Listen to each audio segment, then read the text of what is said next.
Saudara, 959 orang ditetapkan sebagai tersangka pelaku demo rusuh pada akhir Agustus lalu di sejumlah wilayah.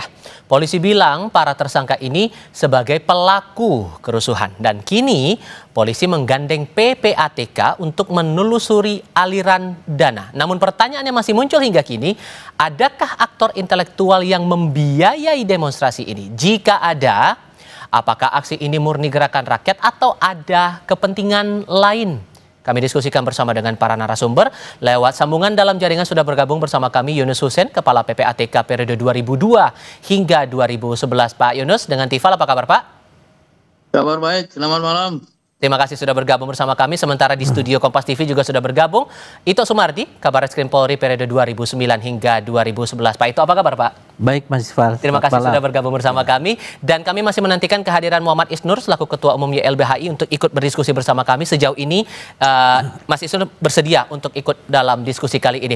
Saya mau mulai dengan Pak Ito dulu. Karena kan dari jumlah tadi Pak, 959 orang sudah berstatus sebagai tersangka. Tapi sampai detik ini belum ketahuan dalangnya. Jadi kan publik berpikir lagi, memang sesusah itukah mencari dalang demo padahal jumlah tersangkanya udah sebanyak itu Pak?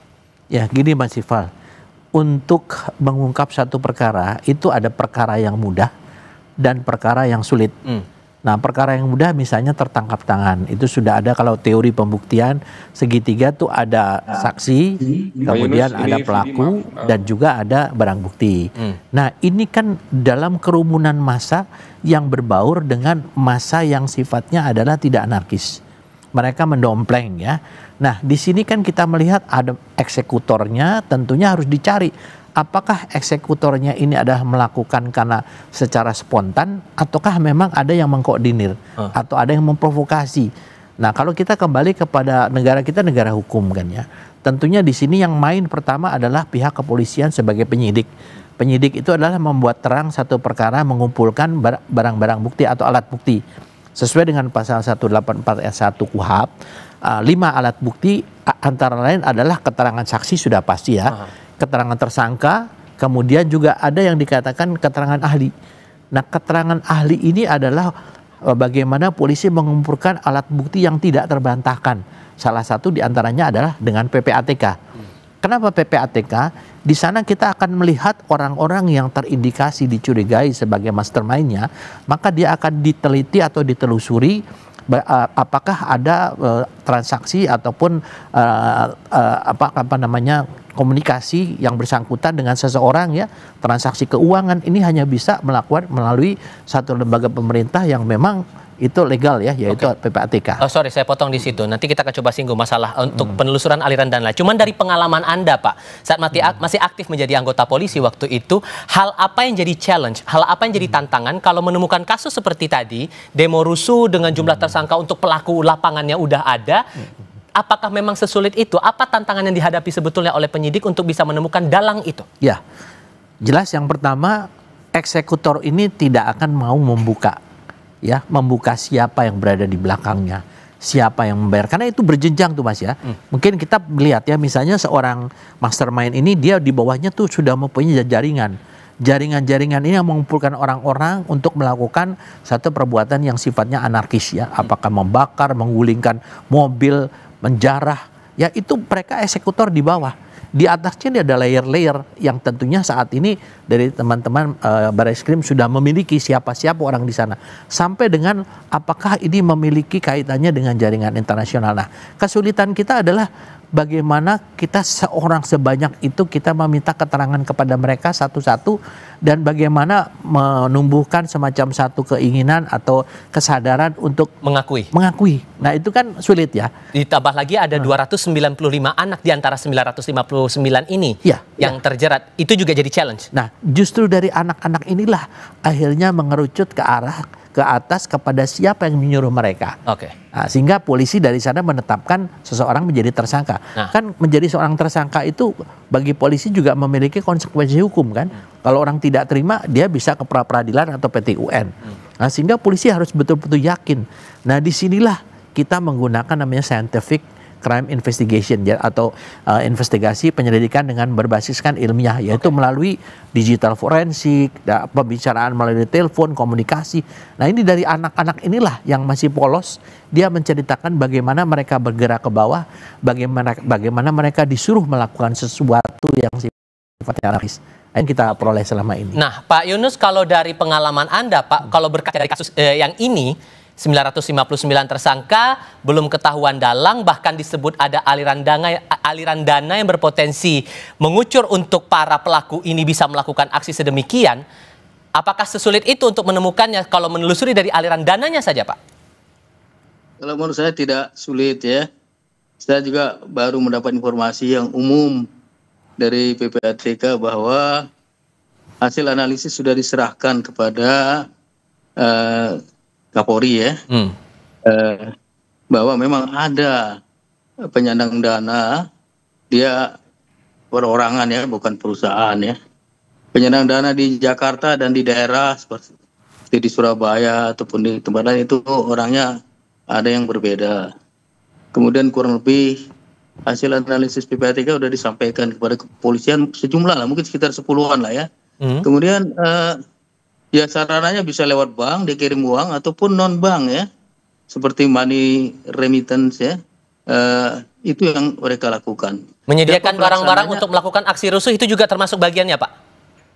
Ya itu mereka yang menggunakan, yang diberikan biaya itu mereka katakanlah ada pelajar, ada mahasiswa yang bergerak, ada masyarakat, itu yang dibiayai baik melalui organisasinya ataupun badan-badan atau semacam mungkin semacam NGO lah gitu ya.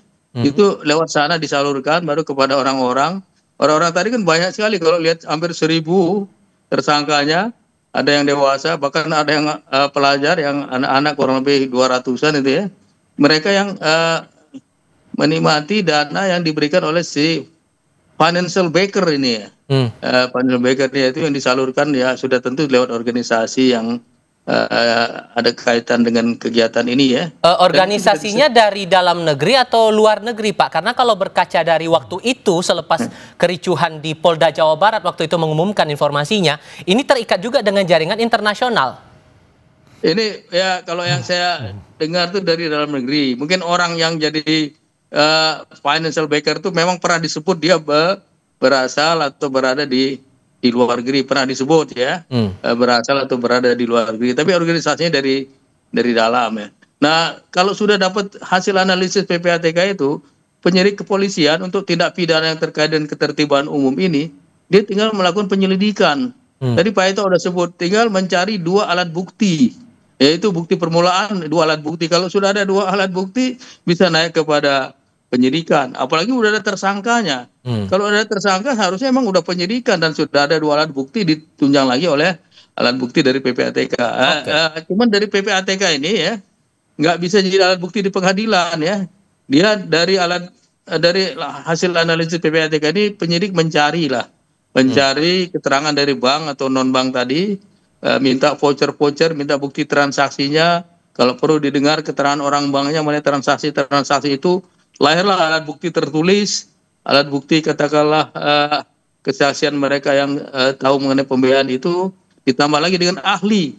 Sehingga kalau cari 2 alat bukti saya kira udah cukup. Sudah bisa memang penyidikan dan sudah bisa ada tersangkanya. Sehingga batasannya untuk PPATK hanya sampai di situ ya Pak ya? Atau bisa lebih meluas lagi porsinya kalau kemudian polisi ingin bekerja sama dengan PPATK menelusuri aliran dana dan dalang dari kasus itu?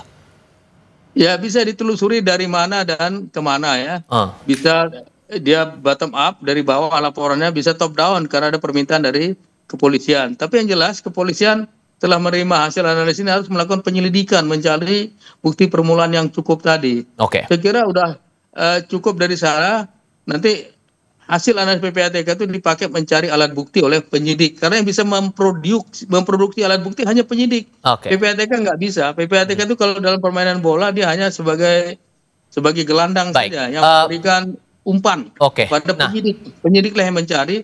LHA sendiri bukan alat bukti. Dalam secara internasional bukan alat bukti LHA. Nah, kalau dari kacamata Anda yang pernah aktif di kepolisian, Pak Ito, saat data disampaikan dari PPATK, tindak lanjut dari penyidik itu bisa sampai ke arah mana sebetulnya? Ini kebetulan saya ada catatan ya Mas Tifaya dari teman-teman penyidik bahwa dari aliran dana yang sekitar miliaran rupiah ya, yang digunakan untuk mendanai demo ricuh di Jawa Barat ya, dengan transaksi berasal dari jaringan internasional ya. Kemudian bukti utama yang sudah diungkap mencakup nilai akumulasi dana berbagai transaksi ya, digital, transaksi digital ya, terkait mencapai sekitar hampir 1 miliar. Kemudian sumber dana berasal dari jaringan internasional dengan pelaku utamanya ini ada 7 orang sementara yang terindikasi ya. Tentunya kan kita belum bisa mengatakan membuka ke publik karena harus terbukti dengan buktinya harus jelas dulu. Harus jelas dulu ya. Kemudian di sini bentuk transaksinya juga berupa percakapan digital ya. Kemudian transfer dana termasuk tadi kebutuhan logistik ya, maupun untuk kepentingan pribadi sejumlah pelaku. Nah itu yang dilakukan saat ini penyelidikan dan penyidikan yang dilakukan oleh anggota Bareskrim ya. Kenapa demikian? Karena ini kan kita sedang mengungkap satu kegiatan yang melibatkan di berbagai provinsi. Dan Anda melihat motornya ini kalau kemudian itu ada keterkaitan dengan jaringan internasional, motornya datang dari mereka atau justru datangnya dari orang tertentu yang ada di dalam negeri kita juga? Ya, bisa terkait ya. Jadi yang di luar ini dengan yang di dalam negeri tentunya memiliki koneksitas ya. Kemudian begini Mas Diva ya, bahwa kasus ini tidak bisa kita anggap merupakan sesuatu kasus yang sederhana. Karena seperti tadi Presiden mengatakan sampai membakar gedung DPR ya, melakukan penjarahan sampai ke mantan menteri dan lain sebagainya. Ini kan harus didalami. Dan kalau tidak tuntas mengungkap ini, maka ini kemungkinan akan terjadi di kemudian hari. Karena kan saat ini kan kondisi sosial masyarakat Indonesia juga dalam kondisi yang tidak baik-baik saja. Itu kan salah satu pemicu. Misalnya orang kejahatan sosialnya itu tidak memadai, orang lapar ya, orang tidak punya kerjaan, itu sangat mudah untuk diprovokasi ya. Kenapa? Karena untuk kepentingan dirinya sendiri dan juga untuk kepentingan, karena kalau orang melakukan satu kejahatan secara bersama-sama ini juga tidak mudah. Beda dengan orang yang melakukan secara individu. Yaitu yang tadi saya katakan bahwa mengungkap kasus yang sekian ratus orang ini juga memerlukan satu energi yang besar. Tapi yang paling penting adalah bagaimana polisi bisa mengungkap mastermind-nya. Karena kalau sudah kepalanya dipegang, ya mudah-mudahan untuk kedepannya jangan sampai terjadi peristiwa kemarin pada saat Agustus itu. Tapi ya balik lagi, kalau tergantung dari para tersangka ini mau mengaku siapa yang menggerakkan mereka, kan balik lagi ke sana kan Pak? Ya pasti, karena kan di dalam KUHP disebutkan setiap orang itu punya hak untuk tidak menjawab atau tidak menceritakan hal sebenarnya. Mereka nah ini juga kan menyangkut masalah HAM ya. Tentunya kita juga ingin melihat bahwa jangan semata-mata bahwa kita karena dengan alasan HAM sehingga kasus ini kemudian menjadi bias ya, atau tertutup sehingga akan terjadi lagi di kemudian hari. Nah di sini perlunya kita melibatkan juga teman-teman dari unsur HAM ya, agar mereka juga memahami ya. Oke, karena ada dugaan jaringan internasional juga yang bermain di sini Pak Yunus, kalau Anda melihatnya cara untuk menelusuri, mengolah data, mencari, mendalami, dan menindaknya, apakah akan terkendala karena ya batas jarak kemudian dengan otoritas tertentu juga yang punya aturan sendiri untuk penindakannya? Kalau minta informasi saja dari negara tetangga seperti Malaysia, Singapura, Thailand, Filipina, Amerika, Australia, kita punya MOU semuanya untuk bertukar informasi. Jadi kita bisa minta informasi dan dia ada kewajiban bersama anggota Egmont Group ya, perkumpulan PPATK sedunia, dia ada kewajiban untuk menjawab inquiry dari Indonesia. Jadi kalau untuk informasi tidak ada masalah. Mungkin yang sedikit masalah kalau mau mencari alat bukti, evidence ya. Nah, di sini penyidik meminta ke sana itu dia bisa lewat Interpol ya, police to police atau Interpol, atau lewat mutual legal assistance melalui Kementerian Hukum dan HAM, meminta mutual assistance request ke negara-negara dari mana sumber dana, di mana orang itu berada yang membantu memberikan dana itu. Nah itu evidence memang sedikit lebih berliku. Kalau informasi PPATK gampang, secara online kita bisa bertukar informasi itu. Oke. Dan yang juga menarik dicermati adalah pernyataan dari pihak Bareskrim Polri yang menyebut untuk penelusuran aktor intelektual di balik demo rusuh ini, pembuktian lewat proses saintifik. proses saintifik ini Pak Ito sesungguhnya apakah sama dengan penindakan untuk kasus-kasus hukum yang lain atau justru ada hal yang dirasa spesial dalam tanda kutip untuk bisa cepat ditemukan dalangnya? Tapi jawabnya nanti kita jeda sebentar. Kami segera kembali. Selain dengan Pak Ito di studio, kemudian lewat sambungan dalam jaringan masih bergabung juga bersama kami Pak Yunus Hussein. Kami juga setelah kehadiran Muhammad Isnur, Ketua Umum YLBHI. Mas Isnur, apa kabar? Baik. Terima kasih sudah mau datang bersama kasih. kami di studio Kompas TV kali ini. Saya kasih giliran ke Anda kalau begitu membaca jumlah tersangkanya hampir 1.000, kemudian sampai sekarang susah tampaknya kesan di mata publik. Belum ketahuan juga nih dalangnya, memang sesusah itu kalau dari kacamata Anda? Ya pertanyaannya gini, tugas penyidikan mengumpulkan bukti. Maka bukti itu harus valid, harus kuat asas kausalitasnya yang bersambung. Bahwa apakah ini tadi diceritakan dari luar negeri, apakah aktornya siapa, itu harus kuat. Karena pembuktian di ruang sidang. Jangan sampai di ruang sidang nanti kemudian dibongkar bukti-bukti itu lemah. Karena akan diuji oleh para pihak gitu. Contohnya adalah kami mendampingi beberapa orang yang dituduh menghasut, Del Pedro dan kawan-kawan gitu. Di dalam kapasitas kami melihat tidak ada yang salah karena dia menyerukan tentang hak untuk berdemonstrasi, kemudian menawarkan bantuan hukum, tapi dituduh menghasut gitu. Kami sudah peringatkan kepada penyidik, ini hati-hati, sudah banyak yang seperti ini dibawa ke pengadilan tapi bebas. Karena apa? Karena tidak ada unsur kesalahannya. Yang kami lihat dari Del Pedro dan kawan-kawan gitu. Terus dicari-cari kesalahannya apa, dikait-kaitkan dengan buku yang disita gitu. Jadi kami menilai justru sekarang tantangannya di penyidik gitu. Maka sejak awal kami mendorong sebenarnya timnya bukan hanya di ranah penyidikan. Karena dalam peristiwa seperti ini Pak Ito, kita berkaca 98, berkaca peristiwa Ambon, berkaca peristiwa Poso, itu melibatkan bukan hanya dugaan-dugaan yang di lapangan. Tapi relasi misalnya antar oknum dari banyak institusi. Permainan seperti itu gitu. Sehingga kalau Anda membacanya untuk konteks demo akhir Agustus waktu itu sampai akhirnya rusuh, fasilitas umum dirusak, Persis. Kepentingan apa yang Anda baca di sini? Persis, jadi relasinya sangat banyak. Misalnya kita perlu memperhatikan apa yang ditemukan oleh media. Beberapa media mengungkapkan misalnya di lapangan ditemukan oknum-oknum misalnya dugaan ya, yang diduga terlibat tapi kemudian dibelokin seperti seolah dia hanya hadir di situ untuk memantau. Pertanyaannya, intelijen itu ngapain di tengah kerusuhan untuk memantau? Kenapa di tengah-tengah site kerusuhannya gitu? Kalau dia intelijen, dia memantau dari jauh dong. Dia nggak boleh di tengah-tengah kerusuhan, bahkan ditangkap oleh aparat yang lainnya. Ini kan menandakan pertanyaan besar sebenarnya. Ada apa yang nggak terungkap oleh penyidikan? Kami makanya mendesak temuannya lebih besar. Presiden yang kemudian membentuk tim independen. Karena penyidikan pidana banyak keterbatasan, Mas. Nah, kami melihat akhirnya ini kecenderungannya mengarahkan pada pelaku-pelaku lapangan saja. Kita belum melihat nih sampai sekarang siapa yang disebut mastermind. Misalnya gini, ada banyak suplai di lapangan tuh seperti bom molotov misalnya atau kembang api yang tak berhenti-berhenti misalnya. Siapa yang mensuplai itu? Mana bukti suplai alat-alat kekerasannya itu? Tapi kalau membaca polanya, Anda meyakini bahwa ini memang didanai atau gimana? Ya kita nggak tahu, makanya pembuktiannya kan harus ke sana. Apakah misalnya emang benar ada aliran dana misalnya? Terus sampai ke yang membeli barang, sampai ke yang mensuplai di lapangan, kan harus nggak terputus itu. Itu dibuktikan di ruang sidang. Kalau sekarang kemudian ada tuduhan-tuduhan ABC nggak dibuktikan di ruang sidang, berarti itu menurut saya disinformasi, bahaya gitu. Nah, penyidik harus mengumpulkan itu semua. Tapi kan itu juga jangan lupa bahwa hal yang terjadi saat demonstrasi itu bukan hanya perusakan, itu iya, penjarahan itu iya. Tapi pertanyaannya ada pendiaman. Ada banyak video-video beredar di mana-mana saat terjadi misalnya penjarahan di rumah beberapa anggota dewan, ada aparat yang diam di situ. Pertanyaannya, itu kok didiamkan? Nggak ada peringatan, nggak ada tindakan tegas mencegah penjarahan. Apakah pendiaman sebuah unsur dalam konteks kejahatan, Pak Ito? Ketika ada kejahatan terjadi, dia didiamkan. Begitu banyak aparat di sana, itu juga perlu diperiksa dong. Karena bertindak tidak bertindaknya aparat itu berdasar komando, perintah gitu.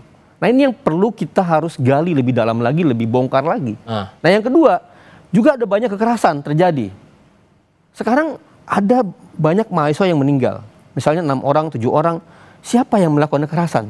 Siapa yang menyebabkan kematian banyak orang itu? Itu kan nggak diungkap juga sekarang.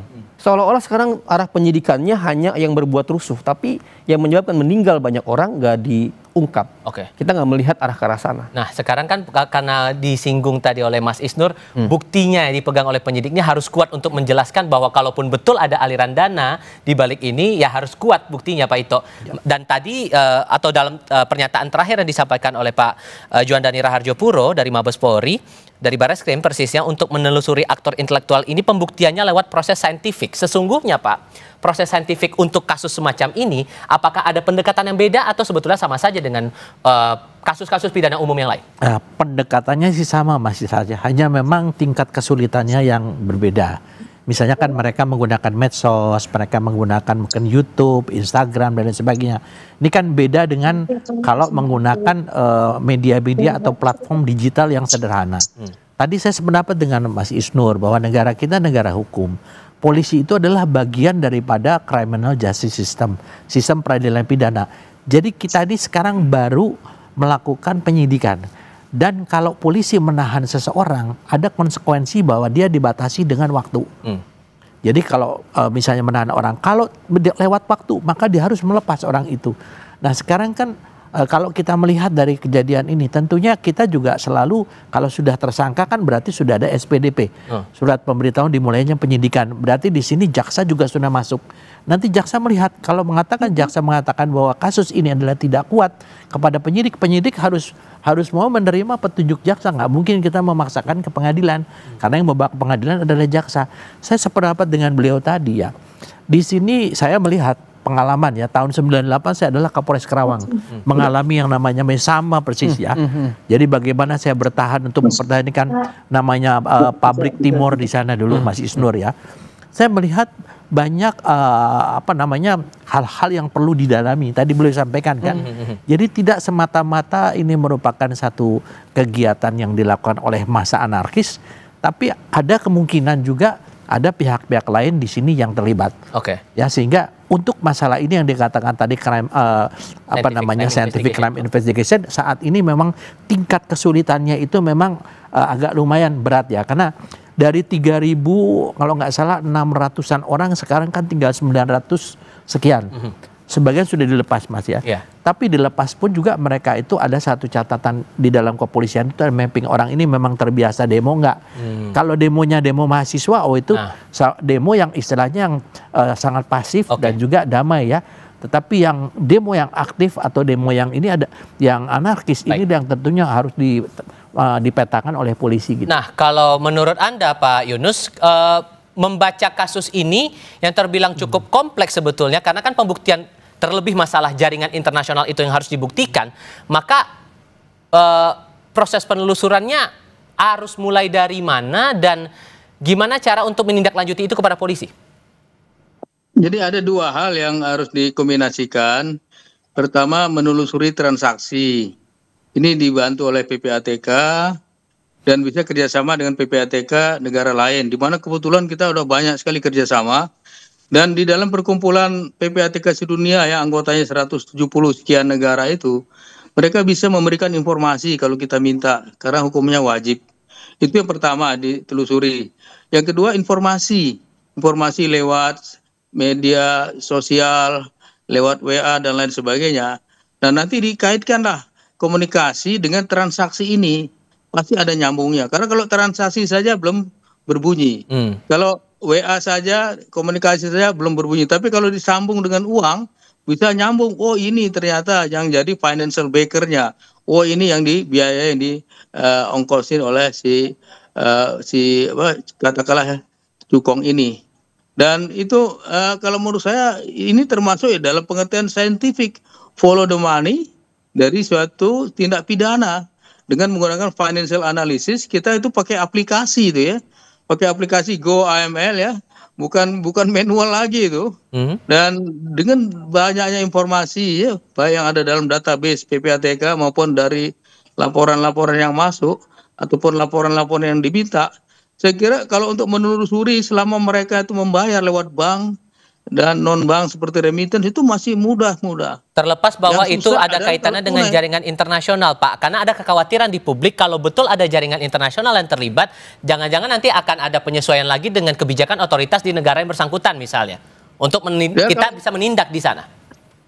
Internasional bisa meminta informasinya, cuman kalau mencari alat bukti memang kepolisian sampai penyidik meminta, bisa police to police atau mutual legal assistance ke negara tetangga itu. Itu memang memakan waktu. Tapi kalau hanya informasi mengenai transaksi itu tidak pakai MLE, bisa diminta. Karena kita ada kerjasama, ada MOU, dan sesama anggota Egmont Group tadi harus bertukar informasi. Jadi kalau nggak mau bertukar informasi malah bisa diberhentikan kita dari anggota Egmont Group ini. Jadi kalau untuk itu saya optimis ya. Cuman masalahnya adalah bagaimana mencari evidence ya yang akan dijadikan alat bukti di pengadilan. Karena itulah yang bisa memutuskan seseorang nanti bersalah apa tidak. Karena kalau transaksi saja, apalagi dari PPATK punya produk PPATK hanya hasil analisis dan hasil pemeriksaan, dia bukan alat bukti, nggak boleh, karena dia produk intelijen. Penyidiklah, polisi lah yang mencari alat bukti berdasarkan informasi dari PPATK tadi, baik dari dalam atau luar negeri gitu. Nah, sekarang jadi penyidik penting sekali peranannya. Oke, dengan tantangan seperti itu Pak Ito, berarti kan nggak main-main juga nih urusannya. Jaringan internasional belum lagi menyesuaikan dengan otoritas tempat. Kalau kemudian itu terbukti, menguatkan posisi bahwa ya ini buktinya jelas sampai ke pengadilan pun bisa tidak terbantahkan, kasarnya begitu. Ya. Harus sebagaimana detail nih polisi mengusut ini semua. Tadi disampaikan Mas Isnur ya, bahwa alat bukti itu yang akan dibawa ke pengadilan itu harus betul-betul bisa dipertanggungjawabkan dan tidak terbantahkan. Karena apa? Kalau sampai misalnya di sana dinyatakan tidak kuat dan kemudian yang bersangkutan dibebaskan, maka ada konsekuensi hukum juga bagi pihak kepolisian ya. Bahwa satu dari segi tentunya dari kinerjanya tidak profesional ya. Yang kedua seolah-olah mencari kesalahan seseorang itu dijadikan tersangka hanya untuk mengaburkan, tadi disampaikan Mas Isnur juga yang sebetulnya ada hal-hal lain yang lebih dalam di sana ya. Tapi kalau membaca bukti yang ada sekarang untuk 900-an tersangka itu bisa merujuk nggak kira-kira ke arah sana Pak? Atau masih terlalu jauh? Kalau menurut saya dari hasil menyampaikan dari teman-teman di Barreskrim, mereka sudah kuat ya. Sekarang tinggal mencari penguatnya. Nah disinilah perannya dari Mas Isnur, dari teman-teman YLBHI ya, untuk bisa mendampingi mereka. Jadi jangan sampai di dalam penyidikan ini ada kesan bahwa kita memaksakan.